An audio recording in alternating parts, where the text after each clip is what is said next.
Assalamualaikum. Hai. Di sini saya akan menjelaskan tentang PDIKM. Ini adalah tempat pengumpulan dokumentasi adat Minangkabau yang paling bersejarah. PDIKM berdiri pada tahun 1988 bulan Agustus tanggal 8 dan diresmikan menjadi pusat wisatawan di tahun 1990, 2 tahun setelahnya.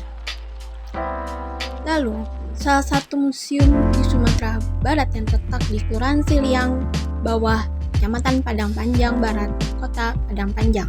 Museum ini berisikan berbagai macam informasi dan koleksi mengenai kebudayaan Minangkabau, baik berupa dokumentasi audio maupun visual seperti naskah-naskah lama yang berbahasa Belanda, Minang, Arab, Inggris, dan Indonesia. PDIKM ini memiliki 9 ruangan, 1 ruangan tengah, dan 8 kamar tidur yang dibatasi dengan tiang atau pasak. Setiap tamu yang ingin berkunjung ke rumah Gadang harus diberitahu dulu supaya apa? Supaya tuan rumah dapat menyiapkan dan membersihkan rumahnya terlebih dahulu. Dulunya, rumah Gadang itu dijadikan tempat tinggal suku atau kaum secara turun-menurun, yang lebih diutamakan tinggal di rumah Gadang yaitu para wanita.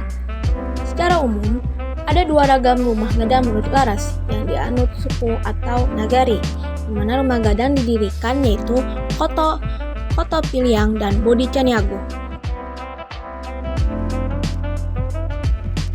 Selanjutnya, rumah Gadang bagian ruang tengah berfungsi sebagai tempat aktivitas acara adat seperti tempat perkumpulan rapat para datuk maupun acara pernikahan untuk pernikahan.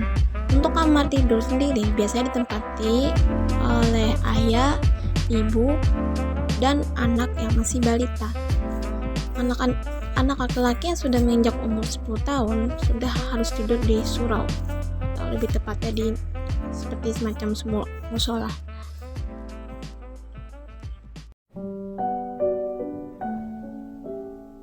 Rumah Gadang biasanya dibangun di atas bidang tanah milik warga induk dalam suku atau kaum tersebut secara turun-temurun dan hanya dimiliki dan diwarisi dari dan kepada perempuan pada kaum tersebut. Di halaman depan rumah Gadang biasanya terdapat 2 buah bangunan yang digunakan untuk menyimpan padi. Rumah Gadang pada sayap bangunan sebelah kanan dan kirinya terdapat ruang anjuang, bahasa Minangnya anjuang, sebagai tempat pengantin bersanding atau tempat penobatan kepala adat. Karena rumah Gadang dinamakan pula sebagai rumah Banjuang.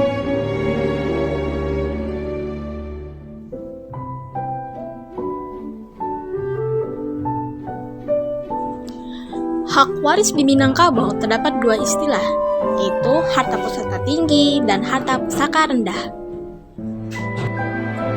Harta pusaka tinggi adalah harta yang secara turun-menurun dari nenek moyang Minangkabau.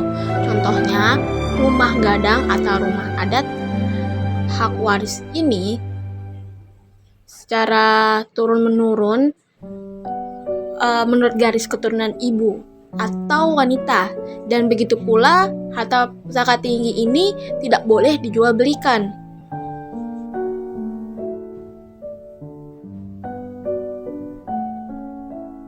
Sedangkan harta pusaka rendah yaitu segala harta yang diperdapatkan dari hasil usaha sendiri. Seiring berjalannya waktu, PDIKM dialihkan dari IDIKM kepada Pemerintah Kota Padang Panjang. Dalam hal ini, Dinas Olahraga, Kebudayaan, dan Pariwisata. Hal ini untuk menjamin pengelolaan yang lebih baik dalam hal materi, manajemen, maupun sumber daya manusia dalam hal pengelolaannya. Dokumen perubahan status pengelolaan ini ditandatangani pada bulan Oktober 2006 antara Wali Kota Padang Panjang dan Anas Nafis, mewakili Yayasan PDIKM.